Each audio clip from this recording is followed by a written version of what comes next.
వారు గాయం కలిగి సొంత వారు అనారోగ్యంలో ఉంటే ఏదో నామమాత్రంగా పలకరించేవారిలాగా ఉండిపోయాము. కానీ నా జీవితాల్లో నిజంగా మనం ఆ విధంగా బ్రతుకుతున్నామా అనేది ఒక్కసారి ఆలోచించాలి.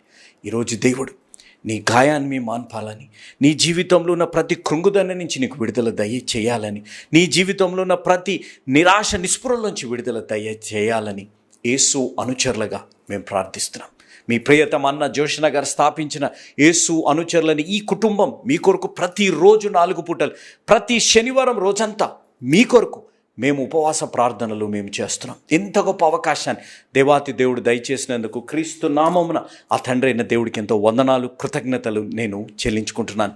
నా జీవితాల్లో మనం గుర్తుపెట్టుకోవాల్సింది, మనం తెలుసుకోవాల్సింది, ఎన్నడూ కూడా మన జీవితాల్లో మన గాయాన్ని మాన్పే దేవుడు మనల్ని వదలరు అనేది మనం గుర్తుపెట్టుకోవాలి. అట్టి విధంగా దేవుడు మీ జీవితాల్లో కార్యము చేయునుగాక. ఆమెన్.